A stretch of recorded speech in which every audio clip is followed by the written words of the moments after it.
रघुवर दास, हेमंत सोरेन, अर्जुन मुंडा, मधु कोड़ा, चंपई सोरेन।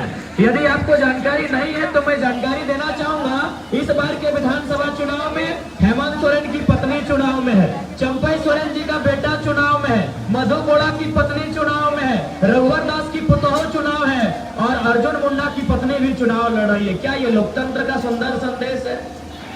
तो इसलिए यदि एक नया लड़का आपके बीच आया है, अपनी क्षमता अपने सामर्थ्य की बदौलत आया है, तो आप सभी से मेरी प्रार्थना होगी, आप सभी अपना एक बार आशीर्वाद देंगे। मैं आपसे ये अनुरोध करने आया हूँ, मैं आपसे ये प्रार्थना करने आया हूँ। और चूंकि ये इसरी बाजार है, मैंने कानों में कुछ विषय को सुना है, मैं आज उस विषय पे भी चर्चा करना चाहता हूँ कि कुछ लोग आके इसरी बाजार के जो व्यापारी वर्ग हैं, व्यवसायी वर्ग है, थोड़ा गाना को बंद कीजिएगा ना भाई, थोड़ा गाना को बंद कीजिएगा, पीछे वाले गाड़ी थोड़ा गाना को बंद कीजिएगा।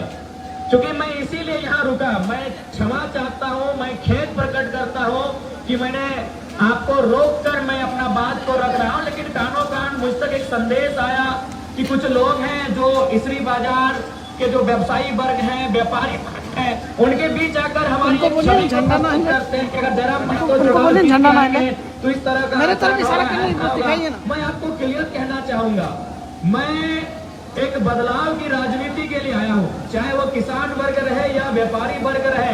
मैं अगर राजनीति में आया हूँ तो हर किसी का सम्मान रहेगा और संरक्षण भी मिलेगा। और मैं तमाम व्यापारी भाई जो हैं, जितने हमारे व्यापारी और व्यवसायी भाई हैं, आप एक बार थोड़ा सा जांच लीजिएगा कि आप लोगों को ये कहानी कौन सुनाते हैं? जेएमएम वाले? कौन जेएमएम वाले जो खुद एक प्रत्याशी को अलारगो गांव जाने से लाठी से रोकते हैं? मैं आपसे निवेदन करूंगा, मैं संदेश विशेषकर व्यापारी वर्ग को देना चाहूंगा। जो जेएमएम के लोग आपके कानों में भरते हैं और एक जिला परिषद भी है, तो जिला परिषद को अपना नौ पंचायत का सेवा करना था।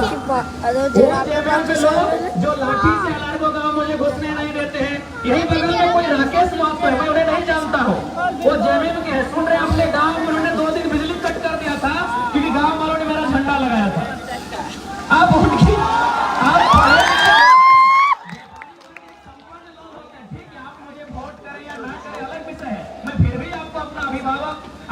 जो भी रिश्ता लगते हैं, जिस उम्र में मैं आपका सम्मान करता हूँ, लेकिन सच्चाई को थोड़ा जान लीजिए। वो जेएमएम के लोग जो राकेश महतो 2 दिन बिजली काट देते हैं, आपके बिरनी के मुखिया हमारा जहाँ झंडा लगा है उन घरों में जाके 50 किलो का चावल देते हैं कि झंडा हटा दो। एक बात बताइए, 20 वर्षों से आपने डुमरी को देखा है, बताइए किनके कार्यकर्ताओं ने दबंगई किया है? किनके कार्यकर्ताओं ने आपके सामने दबंगई किया है? मैं अभी चुनाव जीता नहीं हूँ, मैं आपको आश्वस्त करना चाहूंगा, यदि मेरे भी साथी कोई ऐसा है जिनको लेकर आपके मन में कोई शिकायत है तो आप नाम सजेशन कीजिएगा। अगर कोई गलत करता है, अगले ही दिन उसको अपने पार्टी संगठन से निष्कासित करने का काम हम करेंगे। हम बदलाव की राजनीति के लिए आए हैं। अगर कोई मेरी छवि को आपके सामने गलत प्रस्तुत कर रहा है तो एक बार उसके बारे में जानिए, ये कौन लोग हैं? ये मुख्यतः झारखंड मुक्ति मोर्चा के लोग हैं। पता कीजिए, अलारगो गांव में इतना मोटा मोटा डंडा लेके मेरा स्वागत था। बताइए कौन से भारत के संविधान में है कि एक प्रत्याशी दूसरे प्रत्याशी के गांव प्रचार के लिए नहीं जा सकता है? यही कोई पूर्व जिला परिषद राकेश महतो है, मैं जानता नहीं हूँ। सुन रहे हैं, मधगोपाली गाँव के लोगों को उन्होंने 2 दिन बिजली ही कट कर दिया था। मधगोपाली की घुटवाली है, 2 दिन उन्होंने बिजली ही काट दिया था। बताइए, आपको गलत लड़के के प्रति डर दिखाया जा रहा है। असली डर किनके सामने आपसे छुपा नहीं है, कौन लोग क्या कर रहे हैं छुपा नहीं है। ऐसे अनगिनत किस्से हैं, जब से मैं डुमरी का चुनाव लड़ रहा हूं ना, ऐसे अनगिनत किस्से हैं जब हमारे कार्यकर्ताओं को रोका जाता है, हमारे कार्यकर्ताओं को धमकी दिया जाता है कि हम सरकार में हैं, केस कर देंगे, मुकदमा कर देंगे, बहुत सारी प्रताड़ना दी जाती है। तो ये आपसे छुपा नहीं है। लेकिन मैं आपसे यही विनती करूंगा, विशेषकर व्यापारी वर्ग से, व्यवसायी वर्ग से, आप लोग बहुत शिक्षित लोग हैं, आपकी सोच राजनीति को लेकर बाकी की तुलना काफी उच्च कोटि की है, इसलिए आप अपना मत देने से पहले एक बार थोड़ा सा जान लीजिएगा, जो लोग आके आपको गलत पाठ पढ़ा रहे हैं वो कितना दोषी है। तो इसीलिए मैं आपसे निवेदन करूंगा, हाँ ये सत्य है कि मेरा स्वभाव में एग्रेशन है, लेकिन किसके लिए ये भी आप जानिए, मेरा वो एग्रेशन उन करप्ट पदाधिकारी हो, कंपनी के मैनेजर्स हो जो मजदूरों का शोषण करते हैं।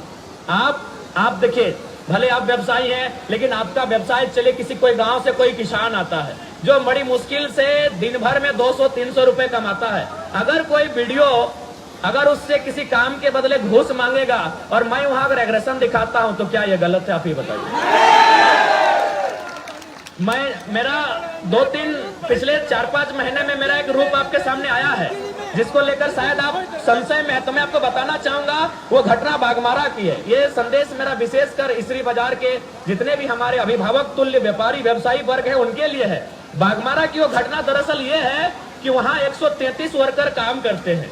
मान के चलिए आप कोई भी आपके अंडर भी बहुत सारे वर्कर्स है जो काम करते हैं, तो उनको पेमेंट कौन करता है? आप करते हैं। मान के चलिए अग्रवाल जी की दुकान है, कपड़े की दुकान है, वहां सुनील अनिल नाम के 2 लड़के काम करते हैं, तो उनको पेमेंट कौन करेंगे? अग्रवाल जी करेंगे। लेकिन बाघमारा की घटना ये है कि वहां 133 वर्कर काम करते हैं। किसके अंडर काम करते हैं? संजय उद्योग और खेमटा 2 एजेंसी है और बीसीसीएल उसके बीसीसीएल के अधीन 2 एजेंसी काम कर रही है। और आपको जान के आश्चर्य होगा, उनको ना संजय खेमका पेमेंट कर रही है ना बीसीसीएल पेमेंट कर रहे हैं, उनको सांसद पेमेंट कर रहे हैं। सारा पैसा सांसद को जाता है और सांसद 30,000 लेते हैं, उनको 8,000 रुपया पेमेंट करते हैं। बताइए गलत है कि नहीं? तो इसीलिए फिर कहूंगा, वोट आपका विषय है, देना या नहीं देना अलग विषय है, लेकिन मेरे बारे में जो नकारात्मक धारणा आपके मन में लोग डाल रहे हैं ये बहुत दुर्भाग्य है।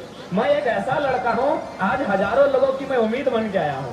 आज मैं हजारों लोगों की उम्मीद बन के आया हूं। हाँ, थोड़ा सा एग्रेशन है, लेकिन वो केवल और केवल भ्रष्ट पदाधिकारियों के लिए है। चाहे वो बीडीओ रहे, सीओ रहे या डीसी रहे, कोई रहे, जो करप्ट करता है, जो झारखंड को लूटता है, उनके लिए हमारे व्यवहार है। बाकी अगर मेरे नाम से मेरे कार्यकर्ता भी अगर कुछ गलत करते हैं, आप उनका नाम चिन्हित करके बताइएगा, अगले दिन उनको अपने संगठन से हम डिसमिस करने का काम करेंगे, ये आपको वचन देते हैं। हाँ, मैं एक छोटी सी घटना यहाँ घटी थी और आज मैं आपको एक ताजा घटना सुना रहा हूँ। आज रांची से बेरमो और डुमरी के लिए विशेष टीम आई है।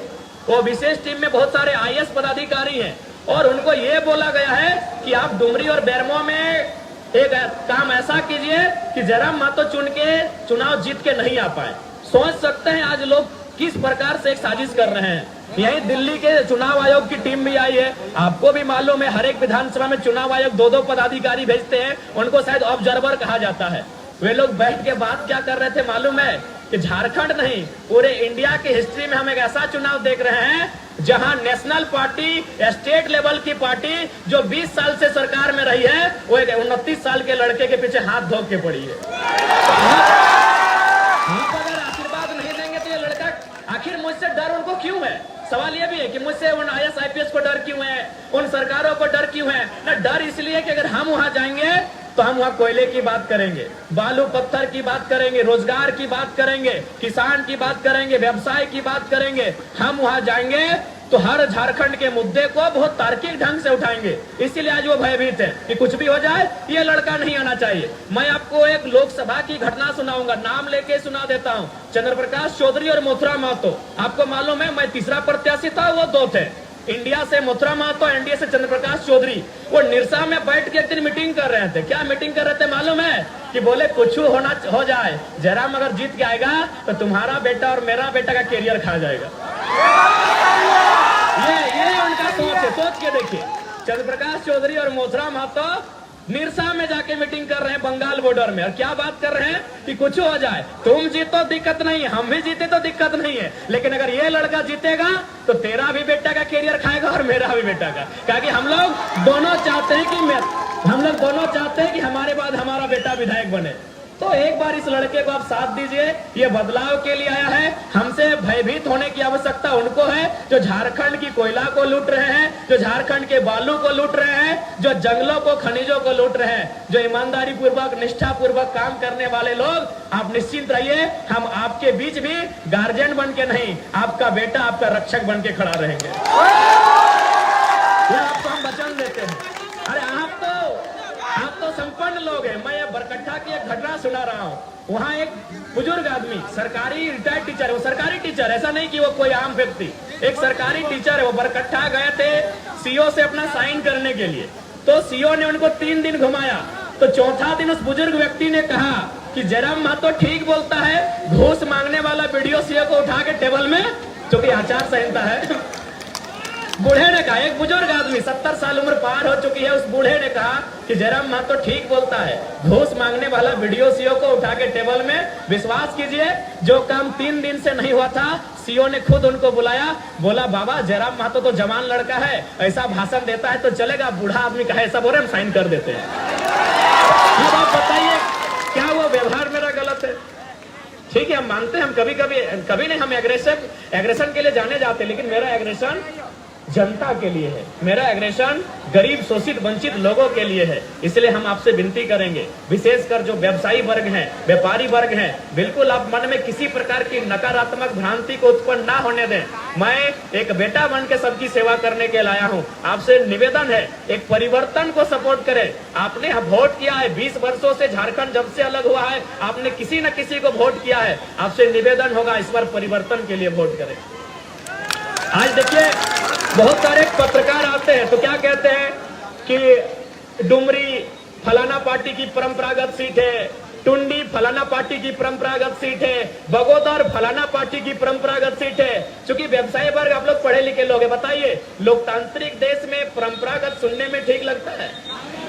लोकतंत्र व्यवसायी वर्ग में आपसे निवेदन करूंगा, क्या लोकतांत्रिक देश में परंपरागत सुनने में ठीक लगता है? जी नहीं, लोकतांत्रिक देश में परंपरागत नहीं, परिवर्तन सुनने में ठीक लगता है। मैं परिवर्तन के लिए आया हूं, आपका आशीर्वाद मिले तो जरूर इस राज्य में परिवर्तन होगा। और आप निश्चिंत रहे, मेरे छवि को लेकर ये जो विपक्ष दल के लोग राजनीति कर रहे हैं, आप खुद अभी 5 दिन का समय है, आप घरों से बाहर आकर फीडबैक लीजिएगा कि गलियों में गांवों में दबंगई कौन कर रहे हैं। आप एकदम फीडबैक लीजिए। हम आज गए थे उत्तराखंड, वहां भी हमारे कार्यकर्ताओं को धमकाया गया, डराया गया। हम एक साथी का दुकान में गए, उनको तुरंत फोन किया गया कि क्यों जयराम महतो को आने दिए, जबकि यही जयराम महतो कल हमको रविंदर पांडे जी का बेटा विक्रम पांडे मिले बेरमो में। हमने उनके खिलाफ ना उनका आंख फेरा ना गुस्सा दिखाया, बल्कि प्यार से बोले कि कहा विक्रम भैया पापा 25 साल रहे, अब तो हम लोग को मौका दीजिए। हम बहुत प्यार से बोले। विक्रम पांडे एकदम सामना सामनी हो गए, रविंदर पांडे जी के सुपुत्र विक्रम पांडे मेरे फेस टू फेस हो गए। वो उधर से बीजेपी का प्रचार करने आए थे, हम इधर से अपना जेल कैंप का। तो हमने ना उनसे नजर फेरा ना उनको गुस्से से देखा, बड़े प्यार से कहा क्या विक्रम भैया 25 साल से तब है ही, एक बार तो मौका दीजिए हम लोग को। तो निश्चिंत रहिए, मेरा वो चरित्र नहीं है, मेरा वो छवि नहीं है। मेरा एग्रेशन केवल और केवल भ्रष्ट पदाधिकारियों के लिए है जो सिस्टम को खोखला कर रहे हैं। अब बताइए, आज 6 लाख बच्चों ने सीजीएल का फॉर्म भरा था, आज सुनने में आया 35 लाख में पेपर लीक हुआ है। अगर वहां हम गुस्सा करें तो बताइए क्या हम गलत हैं? आपके भी बच्चे तैयारी करते हैं, या फिर आपका व्यवसाय जिन लोगों के कारण, चूंकि व्यवसायी और किसान, गांव और बाजार एक दूसरे के सहयोगी हैं। गांव के बिना शहर नहीं और शहर के बिना गांव नहीं, क्या यह कल्पना होगी? तो शहर और गांव एक दूसरे परस्पर सहयोगी हैं। तो आप ही के दुकान में जो किसान के बच्चे आते हैं उनसे पूछिएगा कि सीजीएल की परीक्षा का क्या हाल है, आज 6 लाख अभ्यर्थियों का क्या हुआ और सरकार क्या कर रही है, आपको भी मालूम है। हाल ही फिलहाल 150 लड़कों को राजस्थान से लाकर यहाँ हेल्थ ऑफिसर बनाया गया। तो वहां मेरा एग्रेशन दिखता है। इसीलिए आपको जो लोग बता रहे हैं वो बहुत गलत बता रहे हैं। वो लोग खुद उनके ऐसे भी मंत्री जी जब तक थे श्रद्धेय थे, आदरणीय थे, लेकिन उनके निधन के बाद उनके कार्यकर्ता निरंकुश हो गए हैं। इस बात को मानिए आप। उनके निधन के बाद उन्हीं के राजनीतिक दल के कार्यकर्ता निरंकुश हो गए हैं। और आपको भी मालूम है कि उनके कुछ दामाद बेटे भतीजे हैं और उनके कलश के दोस्तियारी हैं, वही लोग सिस्टम को चला रहे हैं, आपको भी मालूम है। अभी एक बीएलओ बहन है, उत्तराखंड में एक बीएलओ बहन है, उनका बेटा मेरा समर्थक है। तो बताइए क्या गलत है? वो बीएलओ को फोन करके उनके प्रत्याशी का बेटा उनको बोलता है कि देख लीजिए ठीक नहीं हो रहा है, अगर हम लोग जीत गए तो बताइए आपका काम कैसे करेंगे। और आज जयराम महतो कह रहा है, मैं आपको अपनी एक छोटी घटना सुना रहा हूं। लोकसभा के बाद एक व्यक्ति किसी केस में फंसा हुआ था, मेरे पास आया, लगभग 4 घंटा मैंने कभी इसको फोन किया, कभी डीसी को फोन किया, कभी एसपी को फोन किया, और 4 घंटा के बाद जब मैंने उसके समस्या का समाधान किया, उस व्यक्ति की आंखों में आंसू था। आंसू इसलिए था, बोला कि तुमको हम वोट नहीं दिए थे। हम बोले हम वो नेता नहीं है कि हम वोट देख के मदद करते, तुम चले आना। हम वोट देख के मदद नहीं करते। वो रो रहा था मेरे सामने। कि यार तुम कैसा नेता हो, हम तुमको वोट नहीं किए हैं, मेरा पूरा गांव से तुमको मात्र 20 वोट मिला है, फिर भी तुम 4 घंटा मेरे लिए परेशान रहे। हमने कहा कोई बात नहीं, तुम 2024 में भी वोट मत देना, हम 29 में मांगने जाएंगे, लेकिन मेरी शिकायत जनता से कभी नहीं रहेगी। और आपको मैं बताना चाहूंगा, यही सांसद चंद्र प्रकाश चौधरी जी, यही बगल में अतकी बरियरपुर गांव है, वहां के लोगों ने ट्रांसफार्मर का डिमांड किया। चौधरी जी ने क्या बोला मालूम है कि तुम्हारा वोट तो जयराम महतो का गया, हम ट्रांसफार्मर क्यों दे? बताइए, एक सांसद के मुंह से शोभा देता है? मैं आपको जो प्रत्याशी हैं अभी विधायक के हमारे जेएमएम के, उनके भी बेटे की एक कहानी सुना रहा हूं। जब मेरा रैली आ रहा था ना नॉमिनेशन के दिन, एक व्यक्ति ने हमको सिर्फ माला पहनाया था, आज वो व्यक्ति जेल के अंदर है। बस उसका कसूर था कि हमको माला पहनाया था, फिर चूंकि तो कुछ काम ऐसा था जो पुलिस से उसको रेड मरवा दिया, जबकि उससे पहले वो ठीक था। बस उसका गुनाह हुआ कि हमको उसने माला पहनाया। वो चंद्रपुरा या बंदियों की घटना है। तो बताइए, कौन लोग नफरत की राजनीति कर रहे हैं, कौन लोग बदले की राजनीति कर रहे हैं, ये आपसे नहीं छुपा है। मेरे अभिभावकों, मेरे भाइयों, मेरे साथियों, मैं एक नया लड़का हूं, मैं परिवर्तन की राजनीति करने आया हूं। और मैंने शुरू आज भी कहूंगा, जो लोग मुझे वोट देंगे उनका शुक्रिया, उनका धन्यवाद, जो नहीं देंगे उनसे मैं 2029 में अपील करूंगा, उस समय भी नहीं देंगे मैं 34 में अपील करूंगा, लेकिन जनता के लिए मेरा नकारात्मक व्यवहार कभी नहीं रहेगा। मैं जितने के बाद 90,000 या 1 लाख जो लोग मुझे वोट देंगे, मैं उनका विधायक थोड़ी रहूंगा। मैं डुमरी की 3.5 लाख आबादी का विधायक रहूंगा। मैं झारखंड में मंत्री बना, मुख्यमंत्री बना तो झारखंड के 3.5 करोड़ व्यक्ति का नेता रहूंगा। इसीलिए वोट जिसने दिया उनको भी शुक्रिया, नहीं देंगे उनका भी शुक्रिया। जनता है, जनता जिस दिन उनको हमको लगेगा देंगे। तो इसलिए मेरा वो व्यवहार बिल्कुल भी नहीं है। आप 2 साल से पहले अगर जानना, यही मैं इन कस्बों में फुटबॉल क्रिकेट खेलने आता था, आपके अंदर एक मैदान है, वहाँ मैं फाइनल जीत के गया हूँ। आपके अंदर एक मैदान है, वहाँ हम डे नाइट फाइनल जीत के गए हैं। वहाँ ऐसा नहीं है कि मेरा व्यवहार बस 2 साल का ये राजनीति का कैरियर है। 2 साल पहले हम एक पढ़ने वाला छात्र, यही इसरी बाजार से जो शिवम विजय बस गुजरती थी, उसको हम तो छापी चढ़ते थे, धनबाद पढ़ने जाते थे। उसके अलावा मेरा कोई और रोल ही नहीं रहा था। तो इसलिए मैं तमाम व्यवसायी वर्ग से कहना चाहूंगा, आप लोग जिनको वोट दें, ये आपकी स्वतंत्रता है। आप मेरा झंडा ना लगाएं, ये आपकी स्वतंत्रता है, लेकिन आप मेरे बारे में मिसअंडरस्टैंडिंग ना रखें। बस यही मैं आपको संदेश देने आया हूं। आप बिल्कुल, अब जिनको वोट दें वो आपकी स्वतंत्रता है, वो आपका विवेक है। आप किसी भी पार्टी का झंडा लगाएं, वो आपकी स्वतंत्रता है। मैं उसके लिए कभी कुछ नहीं कहूंगा, किसी से नहीं कहूंगा। लेकिन हाँ, मेरे बारे में जो एक मिसअंडरस्टैंडिंग का कंसेप्ट चलाया जा रहा था, विशेषकर जेएमएम वालों और एक कोई जिला परिषद है सुरेंद्र साहू करके, तो थोड़ा मुझे बड़ा तकलीफ होता है। अरे भाई, आप लोग अपना काम, अगर सुरेंद्र जी जो भी है उनसे मैं उनको व्यक्तिगत नहीं जानता हूँ। अगर उनको यहाँ से विधायक बनना है तो किनके खिलाफ बात करना चाहिए? जो विधायक हैं, हमारे खिलाफ तो बात करना शोभा नहीं देता है। ठीक है, सुरेंद्र जी विधायक बनना चाहते हैं, उनको हमारे से बहुत शुभकामनाएं, लेकिन उनको किसके खिलाफ बात करना चाहिए था? क्योंकि वो बीजेपी में सुन रहे हैं तो उनको जेएमएम के खिलाफ बात करना चाहिए था, कांग्रेस के खिलाफ बात करना चाहिए था, लेकिन वो सुन रहे हमारे खिलाफ आपको भड़काते हैं। कितना दुख का बात है बताइए। आप पढ़े लिखे शिक्षित लोग हैं, आप समझदार लोग हैं, क्या दुख की बात है कि नहीं? भाई, हम विधायक नहीं रहे, हम मुखिया नहीं रहे, और मेरे खिलाफ क्यों भड़काओगे लोग? वही हाल राकेश महतो जी कायपुर जिला परिषद है, चेयरमैन भी रहे, बिजली काट दिया इस शख्स ने। जेएमएम के एक बड़े नेता हैं, और अभी भी आप पता कर लीजिए, अगर हम झूठ बोल रहे हैं तो प्लीज हमको वोट मत दीजिएगा। अगर हम झूठ बोल रहे हैं इस घटना को तो कृपया हमको वोट मत दीजिएगा। बिजली काट दिया था उस शख्स ने, वो कसूर गांव वालों का था कि मेरा झंडा लगाया था। तो हम तो, मेरा आज तक कितने लोगों ने झंडा, जेएमएम के कुछ लोग झंडा गाड़ रहे थे, हम खुद रोके और बोले कि दादा कोशिश कीजिएगा कि हमसे ज्यादा आप झंडा लगाइएगा। जेएमएम के लोग रास्ते में झंडा गाड़ रहे थे तो हम गाड़ी रोके और मैंने खुद कहा कि आप दादा हमसे ज्यादा अपना झंडा लगाइएगा, लेकिन एक रिक्वेस्ट है, अंदर अंदर वोट हमको कीजिएगा। तो मेरा वो व्यवहार बिल्कुल भी नहीं है। बस मेरा जो गुस्सा है वह खराब सिस्टम के खिलाफ है, वो खराब सिस्टम के खिलाफ है। और मेरा ही नहीं, हजारों युवाओं का है, लाखों युवाओं का है, शायद आप भी उनमें से एक हो। अगर कोई गलत करे तो स्वाभाविक है गुस्सा का होना। तो हमारा एग्रेशन, हमारा ये जो व्यवहार है वो उस सिस्टम के खिलाफ है। इसलिए जो यहाँ इसरी के बाजार में खासकर जो एक कॉन्सेप्ट चलाया जा रहा है, ये बहुत दुख की बात है। मैं आप तमाम व्यापारी व्यवसायी वर्ग से यही निवेदन करूंगा, आप हमारे अभिभावक स्वरूप हैं, जो भाई हैं वो हमारे बंदूक समान है। आपका मत आपको जिनको देना है, लेकिन मेरे बारे में नेगेटिव कंसेप्ट रख के मना इस प्रकार का सोच ना रखें। मैं आपसे यही विनती करने आया हूँ।